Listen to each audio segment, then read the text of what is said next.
دمشق کی فوج کا کمانڈر دراصل وہی تھا۔ انطاکیہ میں کلوس نام کا ایک رومی سالار تھا۔ اسے ہرقل نے 5000 نفری کی فوج دے کر دمشق جانے کو کہا۔ شہنشاہ ہرقل، کلوس نے کہا، میں حلفیہ کہتا ہوں کہ آپ کے سامنے اس وقت آؤں گا جب میری برچی کی انی کے ساتھ مدینے کے سالار خالد بن ولید کا سر ہوگا۔ تم مجھے صرف حلف سے خوش نہیں کر سکتے، ہرقل نے کہا۔ میں صرف ابن الولید کا سر نہیں، تمام مسلمانوں کی لاشیں دیکھنا چاہتا ہوں۔ فوراً دمشق پہنچو، وہاں کمک کی ضرورت ہے۔ سب چلے جاؤ اور دمشق کو بچاؤ۔ تمام سالار فوراً روانہ ہو گئے۔ ہرقل کا ایک مشیر خاص ہرقل کے پاس موجود رہا۔ شہنشاہ ہرقل، اس مشیر نے کہا، سالار کلوس کو دمشق نہ بھیجتے تو اچھا تھا۔ اگر اسے بھیجنا ہی تھا تو سالار عزازیز کو دمشق سے نکال لیتے۔ کیوں؟ کیا شہنشاہ بھول گئے ہیں کہ ان دونوں میں لمبی چپقلش ہے جو دشمنی کی صورت اختیار کر جایا کرتی ہے؟ مشیر نے کہا، ان کی آپس میں بول چال بند ہے۔ دراصل کلوس عزازیز کی اچھی شہرت سے حسد کرتا ہے، کوئی اور وجہ بھی ہو سکتی ہے۔ کیا تم یہ خطرہ محسوس کر رہے ہو کہ وہ لڑائی کے دوران ایک دوسرے کو نقصان پہنچانے کی کوشش کریں گے؟ ہرقل نے پوچھا۔ ہاں شہنشاہ روم، مشیر نے کہا، میں یہی خطرہ محسوس کر رہا ہوں۔ ایسا نہیں ہوگا، ہرقل نے کہا۔ انہیں یہ احساس تو ضرور ہوگا کہ وہ مل کر نہ لڑے تو بڑی بری شکست کھائیں گے، اور مجھے خوش کرنے اور دوسرے آدمی کو میری نظروں میں گرانے کے لیے جوش و خروش سے لڑیں گے، اور اگر انہوں نے ایک دوسرے کو نقصان پہنچانے کی کوشش کی تو انہیں یقیناً معلوم ہے کہ ان کی سزا کیا ہوگی۔ مشیر خاموش ہو گیا، لیکن اس کے چہرے پر پریشانی کے آثار پہلے سے زیادہ ہو گئے۔ خالد رضی اللہ عنہ کے مجاہدین دمشق کی جانب بڑھے جا رہے تھے۔ رومی سالار عزازیز نے دمشق پہنچتے ہی شہر کے دفاع کو مضبوط بنانا شروع کر دیا۔ دمشق کی شہر پناہ کے 6 دروازے تھے اور ہر دروازے کا ایک نام تھا۔ عزازیر نے دمشق کو محاصرے سے بچانے کا یہ انتظام کیا کہ زیادہ فوج شہر کے باہر رکھی تاکہ مسلمانوں کو شہر تک پہنچنے ہی نہ دیا جائے، انہیں شہر سے باہر ختم کیا جائے۔ شہر میں خاص طور پر منتخب کیے ہوئے دستے رکھے گئے تھے۔ ان میں ایک محافظ دستہ تھا جسے جانباز دستہ کہا جاتا تھا۔ اس 1 میل سے کچھ زیادہ لمبے اور 4-5 فرلانگ چوڑے شہر کی آبادی میں اس خبر نے ہڑبانگ بپا کر دی تھی کہ مسلمان شہر کو محاصرے میں لینے کے لیے آ رہے ہیں۔ اس خبر سے پہلے مسلمانوں کی دہشت شہر میں داخل ہو چکی تھی۔ سالار شہریوں کو بھی شہر کے دفاع کے لیے تیار کر رہے تھے، لیکن شہریوں سے انہیں تعاون نہیں مل رہا تھا۔ شہری تو اپنا مال و دولت اور اپنی جوان لڑکیوں کو چھپاتے پھر رہے تھے۔ ان میں سے بعض نے اپنے کنبوں کو ساتھ لے کر بھاگنے کی بھی کوشش کی، لیکن فوج نے انہیں روک دیا۔ مجاہدین کا لشکر دمشق سے زیادہ دور نہیں رہ گیا تھا۔ جاسوس جو آگے گئے ہوئے تھے وہ باری باری پیچھے آئے، رپورٹ دیتے اور پھر آگے چلے جاتے۔ اب مجاہدین کی جذباتی کیفیت ایسی تھی جیسے ان کا کوئی گھر ہی نہ ہو، کوئی وطن نہ ہو، بیوی نہ ہو، بچہ نہ ہو، بس اللہ ہی اللہ ہو جس کے نام کا وہ ورد کرتے جا رہے تھے، یا چند مجاہدین مل کر کوئی جنگی ترانہ گاتے تھے۔ انہوں نے اپنا رشتہ اللہ کے ساتھ اور رسول اللہ صلی اللہ علیہ وآلہ وسلم کی روح اقدس کے ساتھ جوڑ لیا تھا۔ انہوں نے اپنی جانیں اللہ کی قربان گاہ پر رکھ دی تھیں۔ رومیوں کے لیے وہ جسم تھے، لیکن اپنے لیے وہ روحیں تھیں، اور اپنے جسموں کی تکالیف اور ضروریات سے وہ بے نیاز ہو گئے تھے۔ انہیں تو جیسے یہ احساس بھی نہیں رہا تھا کہ ان کی تعداد بہت کم ہے اور دشمن کی تعداد کئی گنا ہے۔ ان کے سپہ سالار خالد رضی اللہ عنہ کی جذباتی کیفیت بھی ایسی تھی، لیکن تاریخ کے اس عظیم جرنیل کی نگاہ حقائق پر تھی۔ وہ سوچتے رہتے تھے کہ اتنی کم نفری کو اتنی زیادہ نفری کے خلاف کس طرح استعمال کیا جائے کہ مطلوبہ نتائج حاصل ہوں۔ انہوں نے رومیوں کو دیکھ لیا اور تسلیم کیا تھا کہ یہ ایک عمدہ فوج ہے۔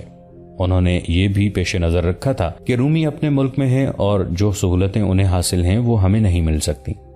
شکست کی صورت میں مسلمانوں کے لیے وہاں کوئی پناہ نہیں تھی، اس صورت میں انہیں قید یا قتل ہونا تھا۔ ان احوال و کوائف کے پیش نظر خالد رضی اللہ عنہ نے اپنی فوج میں کچھ تبدیلیاں کی تھیں۔ ایک تو انہوں نے جاسوسی کے انتظامات اور ذرائع کو پہلے سے بہتر بنا کر انہیں منظم کر دیا۔ چند ایک اور تبدیلیوں میں قابل ذکر یہ ہے کہ خالد رضی اللہ عنہ نے ایک سوار دستہ بنایا جس میں 4000 منتخب گھوڑا سوار رکھے۔ یہ تیز رفتار اور متحرک دستہ تھا، اسے طلحہ کہتے تھے۔ متحرک سے مراد یہ ہے کہ اس رسالے نے جم کر نہیں بلکہ بھاگتے دوڑتے حملہ کرا کے ادھر ادھر ہو جاتے اور دشمن کو گھما پھرا کر لڑاتے ہوئے جنگ میں شریک رہنا تھا۔ خالد رضی اللہ عنہ نے اس دستے کی کمان اپنے ہاتھ میں رکھی۔ دمشق کی جانب کوچ کے دوران یہ سوار دستہ مسلمانوں کے لشکر کا ہراول تھا۔ کوچ کا چوتھا دن تھا۔ ہراول کا یہ سوار دستہ ایک بستی مراج السفر کے قریب پہنچا تو آگے کیے ہوئے وہ جاسوس آئے۔ خالد رضی اللہ عنہ اس دستے کے ساتھ تھے۔ جاسوسوں نے انہیں بتایا کہ تھوڑی دور آگے رومی فوج تیاری کی حالت میں پڑاؤ کیے ہوئے ہے۔ جاسوسوں کے انداز کے مطابق وہ مقام دمشق سے 12-13 میل دور تھا۔ مورخوں نے لکھا ہے کہ اس رومی فوج کی تعداد 12,000 تھی اور اس میں سوار زیادہ تھے۔ اس کے 2 سالار تھے، ایک عزازیر اور دوسرا کلوس۔ یہ وہی رومی سالار تھے جن کی آپس میں دشمنی تھی۔ انہیں دمشق کے سپہ سالار توما نے اس منصوبے کے تحت بھیجا تھا کہ مسلمانوں کے لشکر کو دمشق تک نہ پہنچنے دیا جائے۔ اگر اسے تباہ نہ کیا جا سکے تو اتنا کمزور کر دیا جائے کہ واپس چلا جائے۔ اگر یہ بھی نہ ہو سکے تو اتنی سی کامیابی ہر قیمت پر حاصل کی جائے کہ مسلمانوں کو زیادہ سے زیادہ دن دمشق سے دور رکھا جائے، تاکہ دمشق کے دفاع کے لیے مزید دستے وہاں پہنچائے جائیں اور شہر میں اتنی خوراک پہنچا کر جمع کی جا سکے کہ محاصرہ طول پکڑ جائے تو شہر میں قحط کی صورت پیدا نہ ہو۔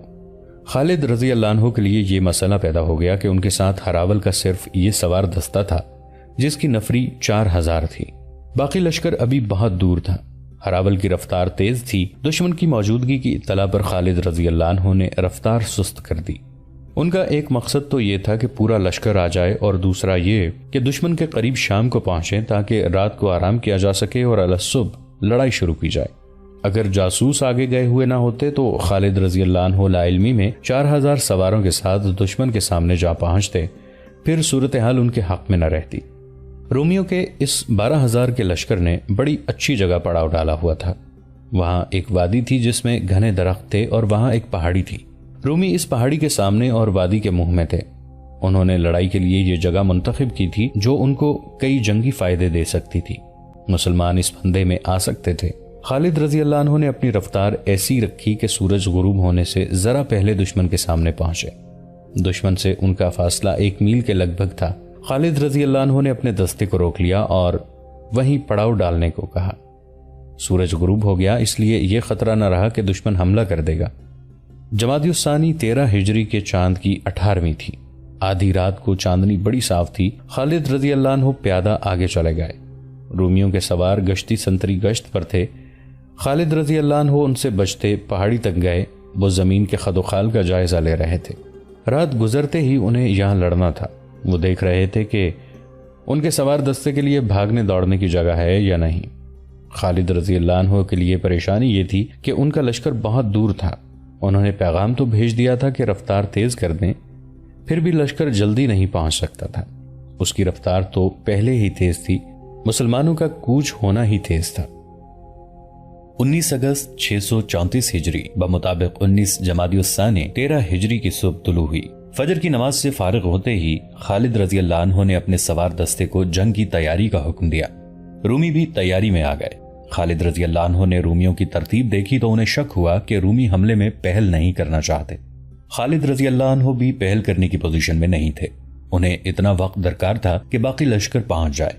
خالد رضی اللہ عنہ نے رومیوں کا ارادہ معلوم کرنے کے لیے اپنے سوار دستے کے ایک حصے کو حملہ کر کے پیچھے یا دائیں بائیں نکل جانے کا حکم دیا۔ تقریباً 1000 گھوڑے سمندری طوفان کی موجوں کی طرح گئے۔ رومیوں نے حملہ روکنے کی بجائے یہ حرکت کی کہ پیچھے ہٹنے لگے۔ مسلمان سوار اس خیال سے آگے نہ گئے کہ دشمن گھیرے میں لے لے گا۔ ویسے بھی انہیں آمنے سامنے کی لڑائی نہیں لڑنی تھی۔ وہ جس رفتار سے گئے تھے اسی رفتار سے گھوڑے موڑتے ہوئے دور کا چکر کاٹ کر آ گئے۔ چند ایک سالار خالد رضی اللہ عنہ کے ساتھ تھے۔ سب کو توقع تھی کہ اب رومی حملے کے لیے آئیں گے۔ ان کی فوج 3 گنا تھی مگر انہوں نے کوئی جوابی حرکت نہ کی۔ خدا کی قسم رومی کچھ اور چاہتے ہیں، خالد رضی اللہ عنہ نے اپنے سالاروں سے کہا۔ یہ ہمارے ساتھ کھیلنا چاہتے ہیں اور میں اپنے لشکر کے انتظار میں ہوں۔ ان کے ساتھ کھیلو ابن الولید۔ سالار زرار رضی اللہ عنہ بن الازور نے کہا، یہ لڑنا نہیں چاہتے، ہمارا راستہ روکنا چاہتے ہیں، اور انہیں شاید معلوم نہیں کہ ہمارا لشکر ابھی دور ہے۔ خالد رضی اللہ عنہ نے کہا، یہ بھی سوچ ابن الولید۔ سالار شرجیل رضی اللہ عنہ نے کہا، کیا یہ چوکس نہیں کہ ہمارا لشکر شاید کسی اور طرف سے ان پر حملہ کرے گا؟ میں ان کا دھیان پھیر دیتا ہوں، خالد رضی اللہ عنہ نے کہا۔ رومیوں کی توجہ اپنی طرف کرنے کے لیے خالد رضی اللہ عنہ نے یہ طریقہ اختیار کیا کہ دشمن کو انفرادی مقابلوں کے لیے للکارا۔ پہلے جیسا کہ ہم بیان کر چکے ہیں کہ اس دور میں فوجوں کی لڑائی سے پہلے دونوں فوجوں سے ایک آدمی سامنے آتا اور ان میں انفرادی لڑائی ہوتی تھی۔ خالد رضی اللہ عنہ نے زرار رضی اللہ عنہ بن الازور، شرجیل رضی اللہ عنہ بن حسنہ اور امیر المؤمنین ابو بکر رضی اللہ عنہ کے بیٹے عبد الرحمن رضی اللہ عنہ کو مقابلے کے لیے آگے کیا۔ یہ تینوں سالار تھے۔ وہ دونوں فوجوں کے درمیان جا کر گھوڑے دوڑانے اور دشمن کو للکارنے لگے۔ رومیوں کی صفوں سے 3 سوار نکلے، وہ بھی سالاری کے رتبے کے آدمی تھے۔ رومی جنگجو قوم تھی۔ اس قوم نے تاریخ ساز، تیغزن اور شہسوار پیدا کیے ہیں۔ خالد رضی اللہ عنہ کے ان تینوں سالاروں کے مقابلے میں جو رومی نکلے وہ زبردست لڑاکے تھے۔ کھلے میدان میں مقابلے شروع ہو گئے۔ یہ 3 جوڑوں کا مقابلہ تھا۔ تینوں جوڑ الگ الگ ہو گئے۔ گھوڑے دوڑ رہے تھے، گھوم رہے تھے اور برچھیوں سے برچھیاں ٹکرا رہی تھیں۔ دونوں فوجوں سے نعرے گرج رہے تھے۔ گھوڑے اپنی اڑائی ہوئی گرد میں چھپتے جا رہے تھے۔ پھر گرد سے ایک گھوڑا نکلا۔ اس کا سوار ایک طرف لڑک گیا تھا۔ گھوڑا بے لگام ہو کر ادھر ادھر دوڑ رہا تھا۔ وہ ایک رومی سالار تھا جو بڑا گہرا زخم کھا کر گھوڑے سے گر رہا تھا۔ رومیوں کی صفوں سے ایک گھوڑا سرپٹ دوڑتا نکلا اور گرتے ہوئے سوار کے پیچھے گیا۔ اس نے گھوڑے کے سوار کو گھوڑے کی پیٹھ پر کر دیا، لیکن وہ مر چکا تھا۔ تھوڑی ہی دیر بعد ایک اور رومی سوار گرا، پھر تیسرا بھی گر پڑا۔ تینوں رومی مارے گئے۔ زرار رضی اللہ عنہ بن الازور کا انداز وہی تھا کہ مقابلے میں اترتے ہی انہوں نے خود زرہ اور قمیص اتار کر پھینک دی تھی۔ مقابلہ ختم ہوا تو 3 رومیوں کی لاشیں ایک دوسری سے دور دور پڑی تھیں۔ زرار رضی اللہ عنہ، شرجیل رضی اللہ عنہ اور عبد الرحمن رضی اللہ عنہ رومیوں کی اگلی صف کے قریب جا کر گھوڑے دوڑانے اور انہیں للکارنے لگے۔ رومیوں، یہ لاشیں اٹھاؤ، آگے آؤ بزدلو، ہے کوئی اور موت کا طلبگار؟ ہم رومیوں کے قاتل ہیں۔ رومیوں، یہ زمین تم پر تنگ ہو گئی ہے۔ ادھر مجاہدین اسلام نے وہ شور و غل بپا کر رکھا تھا کہ آسمان ہلنے لگا تھا۔ ایک اور رومی گھوڑا دوڑاتے میدان میں آیا اور اس نے تلوار لہرا کر گھوڑا چکر میں دوڑایا۔ عبد الرحمن رضی اللہ عنہ بن ابی بکر رضی اللہ عنہ اس کی طرف گئے تو زرار رضی اللہ عنہ نے اپنے گھوڑے کو ایڑ لگائی اور چلائے، پیچھے رہے ابی بکر کے بیٹے، اسے میرے لیے چھوڑ دے۔ وہ عبد الرحمن رضی اللہ عنہ کے قریب سے گزر گئے۔ رومی نے گھوڑا ان کی طرف موڑا، لیکن زرار رضی اللہ عنہ نے اس کے گھوڑے کو پوری طرح مڑنے بھی نہ دیا۔ انہوں نے تلوار کی نوک رومی کے پہلو میں اتار دی، لیکن اتنی نہیں کہ وہ گر پڑتا۔ زرار رضی اللہ عنہ نے اسے مقابلے کا موقع دیا تھا۔ اس نے مقابلہ کیا، لیکن اس کا دم خم پہلے زخم سے ہی ختم ہو چکا تھا۔ زرار رضی اللہ عنہ اس کے ساتھ کھیلتے رہے۔ آخر ایسا بھرپور وار کیا کہ وہ گھوڑے پر دوہرا ہوا، پھر لڑک کر نیچے آ پڑا۔ مدینہ کے ان 3 سالاروں کے مقابلے میں چند اور رومی آئے اور مارے گئے۔ زرار رضی اللہ عنہ، شرجیل رضی اللہ عنہ اور عبد الرحمن رضی اللہ عنہ نے صرف یہی نہیں کیا کہ رومیوں کی اگلی صف کے قریب جا کر گھوڑے دوڑاتے اور انہیں للکارتے تھے، بلکہ کوئی رومی صف سے آگے ہو کر ان کی طنزیہ للکار کا جواب دیتا تو وہ ان تینوں میں سے جس کے سامنے ہوتا وہ اسے برچھی یا تلوار سے ختم کر دیتا۔ اس طرح انہوں نے چند ایک رومیوں کو زخمی بھی کیا اور قتل بھی۔ خالد رضی اللہ عنہ پہلے تو تماشا دیکھتے رہے، پھر وہ جوش میں آ گئے۔ انہوں نے گھوڑے کو ایڑ لگائی اور آگے چلے گئے۔ پیچھے آ جاؤ تم تینوں، خالد رضی اللہ عنہ نے بڑی بلند آواز میں کہا اور میدان میں گھوڑا دوڑانے لگے۔ ان کے ہاتھ میں برچھی تھی۔ مورخوں نے ان کی للکار کے الفاظ لکھے ہیں: میں اسلام کا ستون ہوں، میں اللہ کے رسول صلی اللہ علیہ وآلہ وسلم کا صحابی ہوں، میں خالد بن ولید ہوں، میں اپنی فوج کا سپہ سالار ہوں، میرے مقابلے میں سپہ سالار آئے۔ واقدی اور تبری نے لکھا ہے کہ رومی سالاروں عزازیر اور کلوس کے درمیان چپقلش تھی۔ جب خالد رضی اللہ عنہ نے کہا کہ ان کے مقابلے میں سپہ سالار آئے تو رومی سالار عزازیر نے اپنے ساتھی سالار کلوس کی طرف دیکھا اور کہا کہ کلوس اپنے آپ کو سپہ سالار سمجھتا ہے، میں تو اس کے مقابلے میں کچھ بھی نہیں۔ کلوس یہ سن کر خاموش رہا اور مقابلے کے لیے آگے بھی نہ بڑھا۔ ہمارا سالار کلوس ڈر گیا ہے، عزازیز نے تنزیہ کہا۔ اس نے کلوس کو کچھ اور تانے بھی دیے۔ کلوس کا انداز بتا رہا تھا کہ وہ خالد رضی اللہ عنہ کے مقابلے میں ہچکچا رہا ہے۔ عزازیر اس پر تانوں کے تیر چلا رہا تھا۔ ان سے تنگ آ کر کلوس نے گھوڑا بڑھایا اور خالد رضی اللہ عنہ کی طرف گیا۔ 4 مورخوں نے متفقہ طور پر بیان کیا ہے کہ خالد رضی اللہ عنہ کے ہاتھ میں برچھی تھی۔ کلوس ان کی طرف آیا تو اس کا انداز حملے والا نہیں تھا اور اس نے خالد رضی اللہ عنہ کو کچھ ایسا اشارہ کیا تھا جیسے کوئی بات کرنا چاہتا ہو۔ خالد رضی اللہ عنہ نے اس کے اشارے کی پرواہ نہ کی۔ دشمن کا دوستانہ اشارہ دھوکہ بھی ہو سکتا ہے۔ خالد رضی اللہ عنہ نے اپنا گھوڑا اس کی طرف دوڑایا اور اس پر برچھی کا وار کیا۔ کلوس تجربہ کار جنگجو تھا، اس نے اپنے آپ کو اس وار سے صاف بچا لیا۔ خالد رضی اللہ عنہ نے آگے جا کر گھوڑا موڑا اور کلوس پر دوسرے حملے کے لیے گئے۔